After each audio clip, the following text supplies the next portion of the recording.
रहा था। यह एक ऐसा नजारा था जिसे जॉर्डी ने कभी नहीं सोचा होगा। यहाँ तक कि जालिम जॉर्डी भी ऐसे दर्दनाक नजारे से हैरान रह गया जब उसने अपनी मौजूदगी का एहसास दिलाया। लूशियन ने बस पूछा कि उसका इज्जतदार भाई उसके इलाके में क्यों आया है। उसने उनका सही से स्वागत न करने के लिए माफी मांगी। वह अभी थोड़ा बिजी है, इसलिए जॉर्डी और उसके नाइट बाद में वापस आ सकते हैं। अपने घर में नाफरमानी की जड़ को उखाड़ना कुछ लोगों के लिए मुश्किल हो सकता है। अपने भाई की मौजूदगी को नजरअंदाज करते हुए उसने ह्यूगो से जेनी को फिर से सीधा खड़ा करने को कहा। दूसरे यंग मास्टर ने अपने नाइट्स ओलिवर और गर्ट को हुक्म दिया कि वह बीच में कूदकर जेनी को तुरंत उसके पास ले आए। ओलिवर और गर्ट ने अपने मास्टर की बात सुनी और आगे बढ़े। जवाब में लूशियन ने ह्यूगो को एक खतरनाक हुक्म दिया। अगर कोई भी उसकी जगह से 3 कदम के अंदर आता है तो ह्यूगो हेडमेड का गला काटने के लिए आजाद है। लूशियन खुशी खुशी इसके बाद की पूरी जिम्मेदारी लेगा। उसकी पागल आंखें देखकर ओलिवर और गर्ट तुरंत रुक गए। हाथ में तेज धार वाला हथियार लिए ह्यूगो ने अपने बॉस को यकीन दिलाया कि वह गला काटने का काम संभाल लेगा, इसलिए यंग मास्टर लूशियन बेफिक्र रह सकते हैं। हथियार की नोक जेनी के मांस को छूती है और ज्यादा खून निकलता है। वह बस अपने प्यारे लॉर्ड जॉर्डी के लिए चीख सकती थी। दूसरे यंग मास्टर ने ब्लैक शार्क से मिन्नत की कि वह तुरंत खंजर छोड़ दे। उसने ऐलान किया कि अगर उसके हुक्म नहीं माने गए तो सिर्फ ह्यूगो का ही नहीं बल्कि उसके पूरे परिवार का सर काट दिया जाएगा। उनके कटे हुए सर शहर की दीवारों पर लटका दिए जाएंगे। ह्यूगो ने जॉर्डी की मामूली धमकी पर पलक तक नहीं झपकाई। उसका मास्टर लॉर्ड लूशियन है, उसे किसी और का हुक्म मानने की कोई वजह नहीं है। बाद में जो भी हो वह अपना फर्ज निभाएगा और अपने मास्टर की मर्जी पर चलेगा। जॉर्डी को तुरंत एहसास हुआ कि इस हालत में उसके पास कोई ताकत नहीं है। उसने अपना सवाल लूशियन की तरफ मोड़ दिया। अपने छोटे भाई से पूछा कि जेनी ने ऐसा क्या किया था जिसके लिए उसे इतनी कठोर सजा मिल रही है। लॉर्ड लूशियन ने जल्दी से उसके जुर्म गिनाए। अपने से बड़े लोगों का अपमान करना, हुक्म न मानना और हाउस के बजट में हेराफेरी करना, वह तो बस एक सही सजा दे रहा है। उसने अपने भाई से कहा कि वह होश में आए और पब्लिक और प्राइवेट मामलों को सही से समझे। ऐसा करके उसने जॉर्डी को एक ऐसी हालत में डाल दिया जहां से निकलना मुश्किल था। हाउस वाल्डेक के मौजूदा उत्तराधिकार के नियम के मुताबिक पहला वारिस लॉर्ड ट्रिस्टन वाल्डेक है। उसके बाद दूसरा यंग मास्टर जॉर्डी वाल्डेक है। एक दो तरफा ताकत की लड़ाई है जो पक्की हो चुकी है। दूसरे शब्दों में आखिरी टक्कर तक जॉर्डी के लिए सबसे जरूरी चीज अपनी ताकत को मजबूत करना है। अपने छोटे भाई के हाथों हाल ही में हुई उसकी बेइज्जती ने उसे कुछ नुकसान पहुंचाया था। उसे हेनरिक नाम के एक करीबी नाइट को निकालना पड़ा था। अगर वह जेनी को नहीं बचा पाता, जिसे उसका दाहिना हाथ माना जाता है, तो वह खत्म हो जाएगा। इससे उत्तराधिकार की दौड़ में उसकी हैसियत कमजोर पड़ जाएगी। उसकी लापरवाही एक बड़ा मोड़ बन जाएगी जिससे उसके चेलों में भरोसा टूट जाएगा और दरारें पड़ सकती हैं। दूसरे शब्दों में वह पूरी तरह से फंस चुका था। यह समझकर जॉर्डी ने लूशियन की बात मान ली और सच्चे दिल से जेनी को माफ करने की गुजारिश की। उसके नाइट्स और कमरे में मौजूद हर नौकर हैरान रह गया, लेकिन ह्यूगो अलग था। उसने अपने निशाने पर नजर रखी और अपने हाथ हथियार पर रखे। लूशियन को अपने भाई का यह दिखावा बेकार लगा। उस कमीने का एक शब्द इस मामले को दबाने के लिए बिल्कुल भी काफी नहीं है। अपने कीमती घर को किसी को बर्बाद करने देने के बाद सिर्फ बातें काफी नहीं होंगी। जॉर्डी को लगता होगा कि उसकी जुबान सोने की बनी है या कुछ और। एक बार फिर उसने साबित कर दिया कि सभी नोबल एक जैसे होते हैं। अब वह भी उसके साथ खेलने लगा। उसने जॉर्डी से पूछा कि उसके लिए हार मानना क्या मतलब रखता है। इस हालत में कोई जीत नहीं है। लूशियन तो बस तीसरे यंग मास्टर के रूप में अपना फर्ज निभा रहा है और कुछ नहीं। इसके अलावा हेडमेड ने ऐसे जुर्म किए हैं जो किसी को नहीं छोड़ते, चाहे उनका दर्जा कुछ भी हो। अगर वह इस मामले को बस दबा देते हैं और आगे बढ़ जाते हैं तो वाल्डेक परिवार के बारे में सब क्या सोचेंगे। वह भी चाहता है कि यह मामले शांत हो जाएं, लेकिन कानून ने उसके हाथ बांध रखे हैं। उसके पास बस वजह नहीं है नियमों के खिलाफ जाने और खुली गलतियों को नजरअंदाज करने की। जॉर्डी ने अपने दांत पीसे और मुट्ठी बंद की। उसने लूशियन को कहा कि वह घुमाव फिराव बातें करना बंद करे और अपनी मांगे सीधे सीधे बताए। तीसरे यंग मास्टर ने कहा कि पुराने जमाने से दूसरे की दौलत पर हाथ साफ करने वालों को आमतौर पर ऐसी ही सजा मिलती है। शायद वह इस मामले को जाने देगा अगर चोरी की गई रकम का कई गुना वापस कर दिया जाए। अगर एक सही कीमत मिल जाती है तो लूशियन शायद माफ कर देगा और भूल जाएगा। यह जॉर्डी पर है कि वह एक बहुत बड़ी रकम दे। हलचल शांत होने के बाद वाल्डेक हाउस में सब कुछ नॉर्मल हो गया। ग्रैंड ड्यूक सिगमंड वाल्डेक को सोचते हुए देखा जा सकता है कि उनके बेटों के बीच क्या हुआ था। हेड बटलर एडविन ने उन्हें पूरी रिपोर्ट दी कि क्या हुआ था और कैसे इस घटना को खत्म किया गया। पहले तो ड्यूक को यह जांचने की जरूरत महसूस हुई कि रिपोर्ट का हर शब्द सही है या नहीं। एडविन ने ही घटना की रिपोर्ट की जांच की थी ताकि सिगमंड को यकीन हो सके कि यह सच है। आखिर में जॉर्डी लूशियन को एक बड़ी रकम देने पर राजी हो गया, चोरी की गई भत्ते की रकम का 10 गुना। एडविन की रिपोर्ट में यह भी था कि यंग मास्टर लूशियन का नया आदमी, जिसका नाम ह्यूगो है, जिसने लूशियन के एनेक्स में लगाए गए हर जासूस को जल्दी से निकाल दिया। नतीजे के तौर पर तीसरे यंग मास्टर ने अपने घर पर पूरा कब्जा कर लिया है। उसे कासल के किसी भी दूसरे इलाके से ज्यादा सुरक्षित जगह बना दिया है। एडविन से मिलने के बाद और सच्चाई जानने के बाद ग्रैंड ड्यूक सिगमंड ने लूशियन को बात करने के लिए बुलाया, अपने बाप की बात मानकर। तीसरा यंग मास्टर जितनी जल्दी हो सका अपने बाप के ऑफिस में आया। सिगमंड ने अपने बेटे को देखा और कहा, कि उसकी नजर पहले से अलग लग रही थी। ग्रैंड ड्यूक ने उससे हाल ही में की गई गड़बड़ के बारे में पूछा और लूशियन ने अपने बाप को ठीक करते हुए कहा कि ये सिर्फ एक गड़बड़ नहीं थी। उसने तो बस उन नौकर को सबक सिखाया जो अपने मास्टर की ताकत को पहचान नहीं पाते थे, लेकिन ऐसा करके उसने अपने भाई की बेइज्जती कर दी। सिगमंड ने उसे चेतावनी दी कि जॉर्डी इस घटना को लंबे समय तक नहीं भूलेगा। उसे यकीन नहीं था कि उसका तीसरा बेटा इस सब को संभाल पाएगा या नहीं। लूशियन ने इस बात को गलत बताया कि कुछ संभालने जैसा है या नहीं, अपनी बात पर अडिग रहते हुए कि उसने तो बस सही नियम और व्यवस्था बनाए रखी जैसे नोबल करते हैं। अगर वह ऐसे साफ फर्ज से बचता है भविष्य के नतीजे के डर से, तो वह वाल्डेक नाम को गर्व से कैसे उठा पाएगा। उन्होंने तो बस एक फैसला किया जो उनके परिवार के नाम पर शर्म नहीं लाएगा। उसके बाप को उसका जवाब पसंद आया। ग्रैंड ड्यूक ने चेतावनी दी कि जॉर्डी भविष्य में भी लड़ाइयां करता रहेगा। अगर ऐसा होता है तो लूशियन को जवाब देने का हक रहा है, लेकिन उसे यह याद रखना चाहिए कि झगड़ों को इतना न बढ़ाए कि घर और उनकी इज्जत को नुकसान पहुंचे। सिगमंड ने यह भी जोर दिया कि वह जॉर्डी का साथ देगा, चाहे कौन सही हो या गलत। लूशियन ने सही तरीके से इस खुले पक्षपात का विरोध किया। उसके बाप ने बस उससे कहा कि इस फैसले पर हैरान न हो। जॉर्डी कभी कभी जल्दी करता है, लेकिन वह एक अच्छा लीडर है जो घर के लिए बहुत कुछ करता है। लेकिन लूशियन ने पूरा 1 साल बर्बाद कर दिया कुछ अच्छा करने की बजाय। फैमिली का हेड होने के नाते जो घर के लिए काम करता है उसको बचाना ही सही बात है। उसकी बातें थोड़ी सख्त लग सकती हैं, लेकिन लूशियन समझ गया था अगर वह गलत नहीं है तो ऐसा लग रहा था जैसे उसके पिता उसे कह रहे हैं कि वह अपने भाई से आगे बढ़े। ग्रेट ड्यूक सिगमंड चाहते हैं कि वह अपनी ताकत बढ़ाए और वाल्डेच घर के लिए काम करे। ऐसा करेगा तो उसे अपने सवालों का जवाब मिल जाएगा। लूशियन समझ गया कि यह आदमी उसके अंदर डर पैदा कर रहा था ताकि वह और तेज दौड़े। अगर वह अब भी ऐसी पक्की बात कह रहा है तो इसका मतलब है कि जल्दी ही अगला लीडर कौन होगा यह तय हो जाएगा। एक अलग तरीके से उसे अपने पिता की घुमाव फिराव वाली सलाह अच्छी लगी कि वह हर मौके को पकड़े अपने दूसरे भाइयों से आगे बढ़ने के लिए, इससे पहले कि देर हो जाए। उसने सोचा, क्या सब पिता ऐसे ही होते हैं? अगर ग्रैंड ड्यूक अपने बच्चे के लिए इतना चिंता कर रहे हैं तो लूशियन ने सोचा कि वह उनकी मदद करे और कुछ अच्छे पॉइंट्स भी बना ले। उसने अपने पिता की डेस्क पर एक डॉक्यूमेंट सरका दिया और ग्रैंड ड्यूक को अपना अगला कदम दिखाया, और वह बहुत बहुत बड़ा कदम था। ड्यूक ने डॉक्यूमेंट उठाया, उसके अंदर की बातें पढ़ी।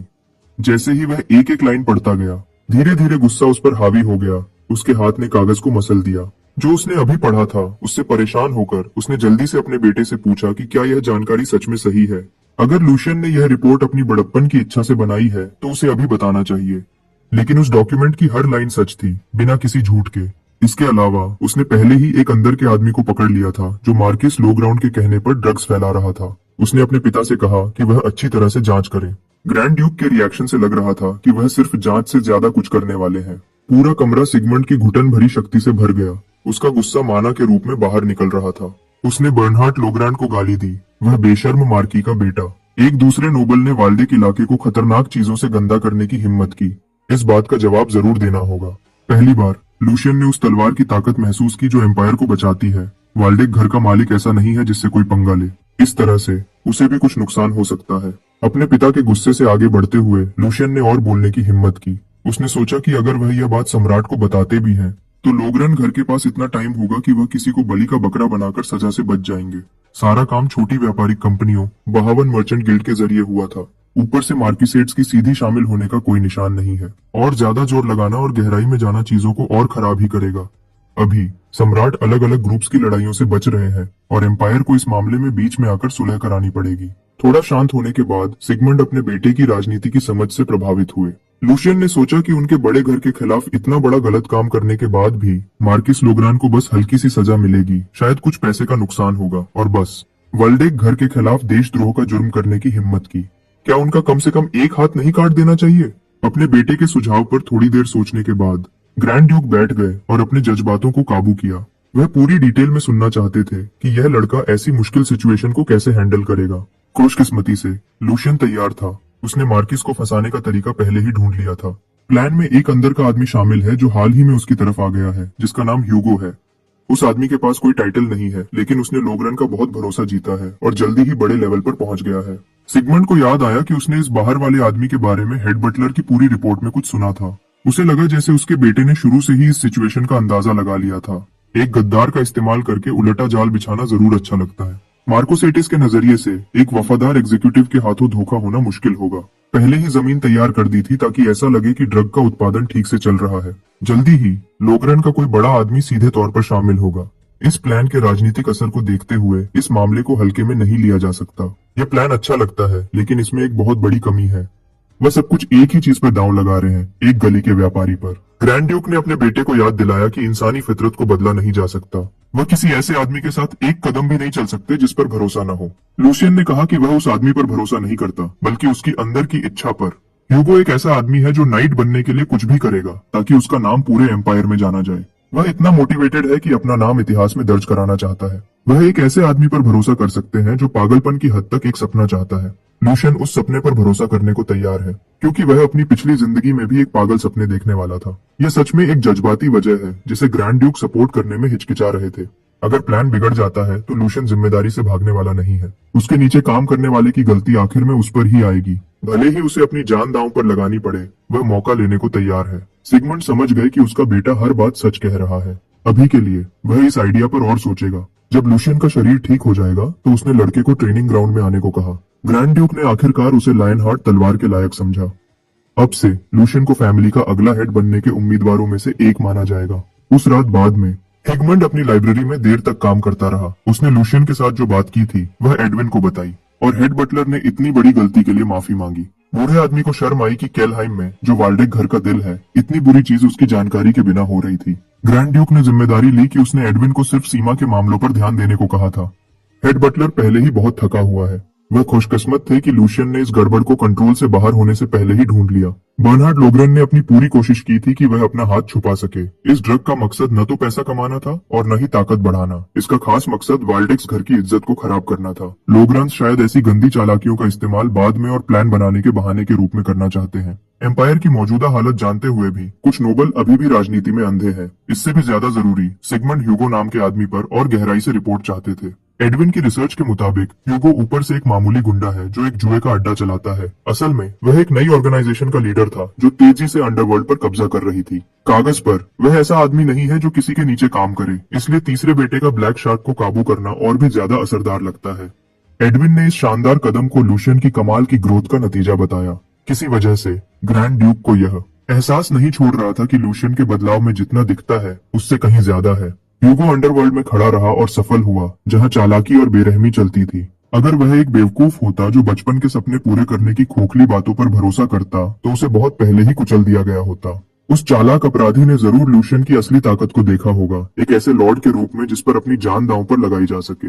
यह प्लान से पहले है, लेकिन क्योंकि लूशियन अपनी कला दिखाता जा रहा है, सिगमंड को लगा कि उसके लिए रास्ता खोलना सही है।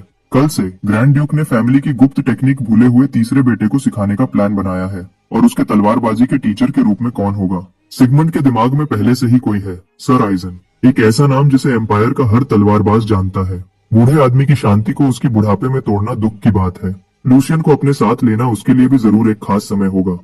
अब समय आ गया है कि सर आइजन को उसकी अकेली रिटायरमेंट ट्रेनिंग से बाहर निकाला जाए। लूशियन को फैमिली हेड बनने के उम्मीदवारों में से एक के रूप में ऑफिशियली मान लिए जाने की खबर उसके घर भेजी गई। हांस को यकीन नहीं हुआ कि यंग मास्टर, जिसे पहले ही जल्दी से बच्चे पैदा करने के लिए मजबूर किया गया था, जो कुछ समय पहले एक दुखी हालत में था, उसने अपनी जिंदगी पूरी तरह बदल दी थी। वह पर्सनल नौकर लूशियन से एक रोते हुए बच्चे की तरह चिपक गया। ह्यूगो को बीच में आना पड़ा और उसे उठाना पड़ा जैसे उसका कोई वजन ही न हो। साइज और एक्सपीरियंस में फर्क होने के बावजूद ह्यूगो हांस को इज्जत से अपना सीनियर कहता है। ब्लैक शार्क ने सोचा कि यंग मास्टर की टैलेंट को देखते हुए अगला लीडर चुना जाना बिल्कुल नॉर्मल था। अपने मास्टर के भविष्य के रास्ते को देखते हुए उसने सीनियर हांस से कहा कि वह लूशियन के राइट हैंड मैन के रूप में सही से काम करे। यंग मास्टर का राइट हैंड मैन कहलाना और हांस के दिमाग को शानदार ख्यालों से भर दिया। खुद को पूरा मुस्कुराने से नहीं रोक पाया, जबकि वह नम्रता से कह रहा था कि उसमें अभी भी बहुत कमी है। ह्यूगो जैसे केपेबल जूनियर के होते हुए वह ये टाइटल लेने की हिम्मत नहीं करेगा। ह्यूगो ने हांस के झूठे नम्रता वाले एक्ट में उसका साथ दिया, उसकी तारीफ करते हुए उसे बच्चे की तरह ऊपर नीचे उठाता रहा। जिस तरह से ब्लैक शार्क ने हांस को हैंडल किया, उससे जरूर पता चला कि एक एक्सपीरियंस्ड एम्प्लॉई कितना फर्क ला सकता है। लूशियन ने ह्यूगो की बातों के सपोर्ट में बोला। खबर ऑफिशियली बाकी फैमिली को बताने से पहले हांस और ह्यूगो ने लूशियन से पहले सुनी थी। हमें मानना पड़ेगा कि हांस का नरम स्वभाव कभी कभी उसकी कमजोरी लग सकता है, फिर भी वह लड़का सच में अपने यंग मास्टर की परवाह करता है। उसमें इतनी हिम्मत है कि वह लूशियन के साथ सबसे बुरे दिनों में भी खड़ा रहेगा। अगर उसे और एक्सपीरियंस मिलता है और वह बढ़ता रहता है तो उसमें अंदर के मामलों को संभालने की बहुत अच्छी क्षमता है। वह किसी और से ज्यादा भरोसेमंद पीछे का रक्षक बनेगा। जहां तक ह्यूगो की बात है, उसकी क्षमताओं पर कोई सवाल नहीं है। लूशियन को बस उसके नाइट बनने का रास्ता बनाना है। अगर वह ऐसा कर पाता है तो ह्यूगो की क्षमताएं पूरी तरह से बाहर आएंगी। ब्लैक शार्क भविष्य में और भी कीमती बन जाएगा, लूशियन की सबसे मजबूत तलवार के रूप में काम करते हुए। अभी अपने खास लोगों के मामले में क्वांटिटी से ज्यादा क्वालिटी को इम्पोर्टेंस देना बेहतर है। अपने लोगों को एक एक करके जितना हो सके उतना अच्छा बनाना ही उसकी जीत का तरीका होगा। लूसियन के बढ़े हुए स्टेटस के ऐलान के साथ चीजें और भी बिजी होने वाली हैं। वह आगे का सफर अकेले नहीं कर पाएगा, लेकिन इन दो लोगों के साथ वह एक बेहतर भविष्य की तरफ बढ़ पाएगा। ह्यूगो ने कसम खाई कि वह उसे कभी निराश नहीं करेगा। उसकी कसम का वजन साफ दिख रहा था। हांस ने भी हमेशा की तरह भरोसेमंद रहने का वादा किया। अगली सुबह लूसियन जल्दी उठ गया। ट्रेनिंग ग्राउंड में जाने के लिए एक्साइटेड था। अरीना के बीच में अकेला उसने नजारा और माहौल को देखा। उसने अपनी आंखें बंद की और अपनी पिछली जिंदगी के बारे में सोचा। तब वह पूरे कॉन्टिनेंट के हर कोने में एक चीज ढूंढ रहा था। उसने एम्पायर के सबसे मुश्किल इलाकों में हिम्मत दिखाई ताकि पुराने मार्शल आर्ट्स का सार ढूंढ सके, जिसे कहा जाता था कि वह एक तलवारबाज को एक ऊंचे लेवल पर पहुंचा सकता है। वह तलवार के फॉर्म्स के आइडिया से बहुत ज्यादा लगाव रखता था। हजारों तलवार फॉर्म्स में से एक ऊंचा लेवल होता है, एडवांस तलवार फॉर्म्स। वह कुत्ते की तरह संघर्ष करता रहा, लेकिन अपनी खोज के अंत में जो उसे मिला वह एडवांस तलवार फॉर्म नहीं था जिसे वह बेचैनी से चाहता था, और न ही वह इंटरमीडिएट तलवार फॉर्म जो नाइट कैप्टन प्रैक्टिस करते थे। उसकी कोशिशों का नतीजा सिर्फ एक कमजोर वर्जन था जिसे नए नाइट्स इस्तेमाल करते थे। उसे इस कड़वी सच्चाई का सामना करना पड़ा कि असली ताकत नोबल खून के बिना नहीं मिल सकती। एक मामूली मर्सनरी के रूप में एक कमजोर तलवार फॉर्म सीखने का छोटा सा मौका भी बहुत बड़ी किस्मत माना जा सकता था। जब भी वह जंग के मैदान में अपने स्क्वाड मेंबर्स को नहीं बचा पाया, उसे याद दिलाया गया कि वह कितना छोटा है। एक असली तलवार फॉर्म की प्यास और इच्छा ने उसे और भी सताया। जो चीज वह पहले इतनी गहराई से चाहता था वह अब उसकी पहुंच में है। वह सिर्फ वाल्डेक फैमिली के अगले लीडर के उम्मीदवारों और उनके सबसे खास सहायकों को सिखाई जाती है। यह एक पुरानी तलवार फॉर्म है जो एडवांस्ड तलवार फॉर्म से भी कहीं ज्यादा बेहतर है। आज वह दिन है जब उसे लायन हार्ट तलवार सीखने का मौका मिलेगा। उसका दिमाग संभावनाओं से भरा हुआ था। वह सच में कितना बड़ा तलवारबाज बन सकता है, यह जानते हुए कि वह अपने सपने को पूरा करने से बस कुछ ही दूर है। शुरू करने से पहले ही उसे घबराहट हो रही थी। लेसन अभी बहुत दूर है। वह सुबह से इतना एक्साइटेड है कि घंटों से अरीना में घूम रहा है। लेसन शुरू होने से पहले माना सर्कुलेशन से अपने दिमाग को शांत करना उसके समय का बेहतर इस्तेमाल होगा। अपनी पिछली जिंदगी में सही ट्रेनिंग के बिना उसने तलवारबाजी चोरी करके या टुकड़ों में जानकारी इकट्ठी करके सीखी थी। उसका कोई मास्टर नहीं था। दिन भर देते की देतेगी। वह जिंदगी में मिले इस दूसरे मौके की और ज्यादा कदर करने लगा। लूशियन अरीना के बीच में बैठा था, पैर मोड़कर ध्यान की मुद्रा में। उसे पता नहीं था कोई ऊपर से देख रहा था। वह कोई लूशियन को चुपचाप देख रहा था जब वह पूरी शांति में ध्यान कर रहा था। वह कोई और नहीं, सर आइजन थे। वह कुछ देर से देख रहे थे, फिर भी लड़के का ध्यान बिल्कुल नहीं हटा था। उन्होंने सोचा कि तीसरे यंग मास्टर को अपने पिछले रूप को छोड़ने के लिए कुछ तो हुआ होगा। वह लड़का जो सिर्फ डरता और छुपता था अब एक अनुशासित आदमी बन गया था। शुरू में सर आइजन ग्रैंड ड्यूक के बुलावे से हैरान थे, जिसमें लूशियन के तलवारबाजी इंस्ट्रक्टर के रूप में काम करने का ऑफर था। ड्यूक सिगमंड ने माना कि वह पहले इस बच्चे पर लगभग हार मान चुके थे। सोचा था कि कोई उम्मीद नहीं है, लेकिन लूशियन के अभी वाले रूप को देखकर वह उस लड़के में बहुत सारी कीमती चीजें देख सकते थे। ग्रैंड ड्यूक ने इस काम को बूढ़े आदमी के लिए एक छोटा सा मनोरंजन बताया। उनकी आंखों ने सिगमंड की असाधारण टैलेंट को पहचानने की क्षमता पर भरोसा किया, लेकिन टैलेंट से ज्यादा किसी और चीज ने ग्रैंड ड्यूक को आकर्षित किया। जिस चीज ने उसे सच में हैरान किया वह लूशियन की सोच थी। वह इसे शब्दों में बयान नहीं कर सकते थे, लेकिन उन्हें यकीन था कि सर आइजन समझ जाएंगे कि उनका क्या मतलब है जब वह लड़के को खुद देखेंगे। अभी की बात पर वापस आते हैं। सोर्ड सेंट आइजनब्राइटर वही देख रहे थे जिसके बारे में सिगमंड बात कर रहे थे। इस दुनिया में एक सोर्ड सेंट एक ऐसा सुपर ह्यूमन होता है जो सर्कुलेशन की सबसे ऊंची सीमा तक पहुंच गया है। वो कुछ खास लोग जिन्होंने पूरी तरह से जागृति पाली है। यह एक सबसे बड़ा टाइटल है जो उन्हें दिया जाता है जिन्होंने तलवारबाजी की सबसे ऊंची चोटी हासिल की है। एम्पायर के लंबे इतिहास में सिर्फ कुछ ही लोग उस चोटी तक पहुंचे हैं। पूरे एम्पायर के तलवारबाजों के लिए वह भगवान से कम नहीं है। इतनी बड़ी शख्सियत लूशियन के सामने खड़ी है। यंग मास्टर का मुंह खुला का खुला रह गया। आखिर हर दिन तो भगवान नहीं मिलते। सोर्ड सेंट आइजनब्रिंटर एक बूढ़े आदमी जैसे दिखते हैं, जिनके सर पर सफेद बाल हैं और उन्होंने आम ट्रेनिंग के कपड़े पहने हैं। उन्होंने लूटाए चियन को अदब से झुककर सलाम किया। कुछ साल हो गए थे जब वह लूशियन की बर्थडे पार्टी में आखिरी बार मिले थे। उन्होंने बड़े अदब से अपना तारुफ कराया, जैसे वह इस दुनिया के सबसे मशहूर योद्धाओं में से एक न हो। बॉन्ड्स ने बताया था कि लूशियन को तलवारबाजी सीखने के लिए एक ऐसे नाइट के पास भेजा गया है जिसने वाल्डेक घराने की 2 पीढ़ियों तक सेवा की थी। उसके उस अटेंडेंट ने यह बात छुपा दी थी कि वह नाइट कोई और नहीं बल्कि खुद सोर्ड सेंट है। लूशियन को खुद को रोकना पड़ा ताकि वह ज्यादा एक्साइटेड न हो और अदब से झुककर उनका जवाब दिया, यह बताते हुए कि सोर्ड सेंट से सीखना कितने बड़े सम्मान की बात होगी। आइजन ऐसी गंभीर बात सुनकर हल्के से हंसे। उन्होंने कहा कि अब वह सिर्फ एक आम बूढ़े आदमी है जिनका नाम ज्यादा बड़ा बना दिया गया है, और एक बड़े घराने का अगला मुखिया बनने वाला इंसान इतनी आसानी से अपना सर नहीं झुकाना चाहिए। लूशियन ने कहा कि भले ही उसकी जिम्मेदारी अपने परिवार की इज्जत बनाए रखना है, लेकिन वह सोर्ड सेंट जैसे बड़े इंसान के सामने कभी भी अदब में कमी नहीं करेगा। चाहे उनका रिश्ता मास्टर और नौकर का हो, आइजन एक ऐसे इंसान है जो पूरे सम्मान के लायक हैं। बच्चे को इतना एक्साइटेड देखकर बूढ़े आदमी को थोड़ा अजीब लगा। उन्होंने मान लिया और यंग लॉर्ड को वैसे ही करने दिया जैसे उसे ठीक लगे। एक भी सेकंड बर्बाद किए बिना उनकी ट्रेनिंग का पहला दौर शुरू हो गया। आइजन ने लूशियन को बाहर के ट्रेनिंग ग्राउंड में चक्कर लगाने को कहा। इससे पहले कि वह पहला काम पूरा बता पाते, यंग लॉर्ड पहले ही दौड़ने के लिए तैयार हो गया था। पूरे जोश के साथ उसने अपने उस्ताद की तरफ देखा, जैसे उनकी इजाजत का इंतजार कर रहा हो। उसके जोश से हैरान होकर बूढ़े आदमी ने उसे एक पल रुकने को कहा। आइजन को समझ नहीं आया कि बच्चे ने कोई सवाल क्यों नहीं पूछा। वह क्यों दौड़ रहा था, कितना दौड़ना था, इस खास एक्सरसाइज का क्या मतलब था। ज्यादातर शरीफ बच्चे तो पूरी ताकत लगाने से पहले ऐसे ही सवालों की बारिश कर देते। बेशक लूशियन को भी जानने की इच्छा थी, लेकिन उसने सोचा कि उसे दौड़ने को कहा गया है क्योंकि यह जरूरी है। उसका मानना है कि एक चेले को अपने उस्ताद की बात माननी चाहिए और काम पर भरोसा करना चाहिए। आइजन ने लूशियन की आंखों में एक अलग चमक देखी जो दूसरे यंग लॉर्ड से अलग थी। इस बच्चे में तलवार के लिए एक सच्ची और साफ लगन थी। उसे आखिरकार समझ आ गया कि ड्यूक ने उस मीटिंग में क्या कहा था, और बिना किसी रुकावट के उन्होंने लूशियन को दौड़ने का इशारा दिया। अपने चेहरे पर जोश भरी मुस्कान के साथ लूशियन अपनी रफ्तार बनाए रखने में कामयाब रहा और अपनी रफ्तार बनाए रखी। लूशियन धूप से भरे ट्रेनिंग ग्राउंड में निकल गया। जब वह पूरे मैदान के चक्कर लगा रहा था, आइजन चुपचाप दूर से देख रहे थे। लूशियन गोल गोल दौड़ने के इस आम काम को भी बहुत गंभीरता से ले रहा था। हर कदम एक जैसा था और धीरे धीरे उसकी रफ्तार बढ़ती जा रही थी। सच तो यह है कि एक और वजह थी जिसकी वजह से उसने मास्टर आइजन का हुक्म बिना सोचे मान लिया। वह पहले ही इस दौर का असली मकसद समझ गया था। उसे एक आम फिजिकल काम दिया गया था ताकि उसकी चेले के तौर पर काबिलियत जांची जा सके। मतलब यह एक टेस्ट था यह देखने के लिए कि उसमें वह बात है या नहीं। लूशियन यह जानता था क्योंकि जब वह मर्सनरी कैप्टन था तब वह भी ऐसी ही चाल चलता था। वह नए भर्तियों को छोटे मोटे काम देता था जो कोई और नहीं करना चाहता था और खुद किनारे से देखता रहता था। सिर्फ उनके चेहरे के हाव भाव और उस छोटे काम के प्रति उनके रवैये को देखकर एक उस्ताद नए आदमी के बारे में बहुत कुछ जान सकता है। इस आम टेस्ट में टॉप करने के लिए तैयार लूशियन ने अपना इरादा पूरा 100% देकर दिखाया। वह हमेशा ध्यान रखता था कि आइजन उसके हर छोटे फैसले को देख रहे हैं, क्योंकि उसने पहले ही सोर्ड सेंट को एक अच्छे जवाब के साथ अपनी बेहतरीन सोच दिखा दी थी। अब सिर्फ एक चीज साबित करनी बाकी थी, वह है हिम्मत।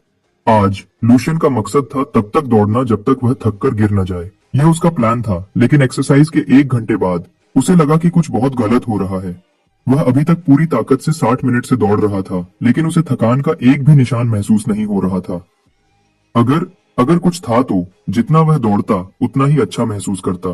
ट्रेनिंग ग्राउंड के हर चक्कर के साथ उसका शरीर थोड़ा हल्का और तेज महसूस हो रहा था। यह सच में एक अजीब अनुभव था। उसने अब तक अपने टूटे हुए शरीर को ठीक करने के लिए सिर्फ वह आम नेक्टर पिया था। उसने सिर्फ कासल के आसपास हल्की वॉक की थी। इस वक्त तक सोर्ड सेंट ने भी इस अजीब बात को नोटिस कर लिया था। वह तो बस यंग लॉर्ड की पूरी फिजिकल हालत जांचना चाहते थे। उन्हें ज्यादा उम्मीद नहीं थी, फिर भी बच्चे ने बहुत ज्यादा ताकत दिखाई। लूशियन की पिछली हालत को देखते हुए इस तरह का प्रदर्शन हर तर्क के खिलाफ था। उसके शरीर से पसीने की एक बूंद भी नहीं गिरी थी। उसकी सांस एक शांत झील की तरह ठीक थी। कई सालों से माना की ट्रेनिंग करने वाले नाइट्स के लिए भी इतना शांत रहना अनोखी बात थी। दूर से चुपचाप देखते हुए बेचैन होते हुए सोर्ड सेंट को कुछ समझ आया। उनके आने से पहले यंग लॉर्ड ध्यान की हालत में बैठा था। अपने शक को पक्का करने के लिए मास्टर आइजन एक ही झटके में मैदान में आ गए। उन्होंने लूशियन को रुकने का हुक्म दिया और एक्सरसाइज खत्म कर दी। यंग लॉर्ड को चिंता हुई कि कुछ हो गया है या उसने कुछ गलत कर दिया है। उसके सामने सोर्ड सेंट अपने पूरे शरीर से शुद्ध माना निकाल रहे थे। ईजान आगे बढ़ने से पहले यंग लॉर्ड से एक बात पूछना चाहते थे। उन्होंने पूछा कि लूशियन ने पहले अपने शरीर और दिमाग को शांत करने के लिए जो एक्सरसाइज की थी वह सर्कुलेशन थी, सिर्फ ध्यान नहीं। अपनी प्रैक्टिस छुपाने का कोई फायदा न देखकर यंग लॉर्ड ने सोर्ड सेंट के शक को सही बताया। वह माना सर्कुलेशन का इस्तेमाल करता है क्योंकि अपने विचारों को साफ करने के लिए इससे बेहतर कुछ नहीं है। पक्का होने के बाद आइजन ने इजाजत मांगी लूशियन की फिजिकल हालत की जांच करने के लिए थोड़ी देर के लिए। उन्होंने लड़के का हाथ पकड़ा और लूशियन को हिले बिना रहने को कहा, भले ही उसे